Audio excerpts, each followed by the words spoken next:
ఇప్పుడు మీ ఛానళ్ళల్లో headlines స్క్రోలింగ్లో illegal betting యాప్స్లో నాకు పిలిచారని స్క్రోలింగ్ నడుస్తుంటుంది, హెడ్లైన్స్ నడుస్తుంటుంది నాకు తెలుసు.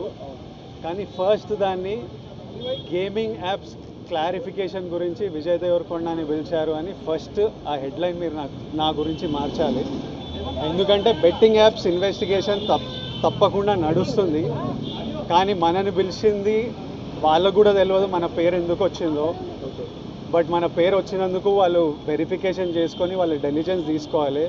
మనం చేసింది గేమింగ్ యాప్స్కి ఎండోర్స్మెంట్. గేమింగ్ యాప్కి బెట్టింగ్ యాప్కి అసలు సంబంధమే లేదు. గేమింగ్ యాప్స్ అనేటివి completely legal, recognised by the government, licensed as a business. వాళ్ళకి జిఎస్టీలు, టీడీఎస్లు, కంపెనీలు, it's fully registered, recognised by Supreme Court and various state governments. అది గేమింగ్ యాప్. అటువంటిది A23. ఇప్పుడు క్విక్గా డౌట్ ఉన్న వాళ్ళకి క్విక్గా మీరు గూగుల్లోకి వెళ్ళి టాప్ గేమింగ్ యాప్స్ అని కొడితే కొన్ని వస్తాయి. A23తో సహా My11 Circle, Dream11, MPL, జుపీ ఇట్లాంటివి కొన్ని వస్తాయి.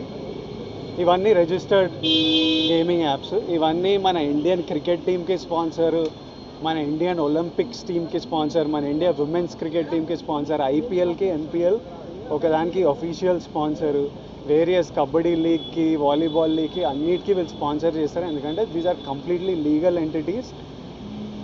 ఇండియన్ ఒలింపిక్స్ టీమ్కి స్పాన్సర్ చేయాలంటే లీగల్ ఉండాలా వద్దా? సో ఫస్ట్ ఆఫ్ ఆల్ ఈ గేమింగ్ యాప్స్ని, ఇల్లీగల్ బెట్టింగ్ యాప్స్ని మీరు సపరేట్ చేయాలి. అది జర్నలిస్ట్గా మీ రెస్పాన్సిబిలిటీ.